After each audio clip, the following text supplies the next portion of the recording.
PGR പള്ളിയുള്ളവർക്ക് എല്ലാവർക്കും സ്വാഗതം. ഇന്ന് നമ്മൾ ഉണ്ടാക്കാൻ പോകുന്നത് ഇഞ്ചിത്തൈരാണ്. 2 കഷ്ണം ഇഞ്ചി, കറിവേപ്പില, പച്ചമുളക്, തൈര്, ഉപ്പ് ആവശ്യത്തിന്. 101 കറികൾക്ക് സമാനമായ ഇഞ്ചി തൈര്. നമുക്കിതൊന്ന് സോക്ക് ചെയ്തെടുക്കാം. ഇഞ്ചി ഇങ്ങനെ അരിഞ്ഞെടുത്തിട്ടുണ്ട്.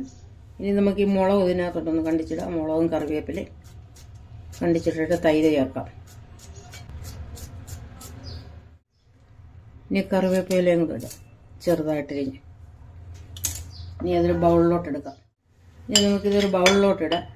ബൗളിലോട്ടിട്ട് ഉപ്പിട്ട് തൈര് ഒഴിക്കാം. 1 കപ്പ് തൈര് എടുത്ത് വെച്ചിട്ടുണ്ട്. കുറച്ചൊഴിച്ച് നോക്കാം.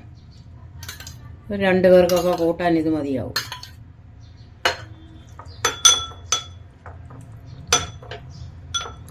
കുറച്ച് തൈര് കൂടെ ഒഴിക്കാം. ശകലം ഉപ്പിടാം. കുറച്ച് ഉപ്പിടുക, 1/4 ടീസ്പൂൺ. പിന്നെ വേണമെങ്കിൽ എല്ലാവരും ട്രൈ ചെയ്ത് നോക്കണം. അങ്ങനെ നമ്മുടെ ഇഞ്ചിത്തൈര് റെഡി ആയിട്ടുണ്ട്. സബ്സ്ക്രൈബ് ചെയ്യാൻ മറക്കരുത്. Thank you.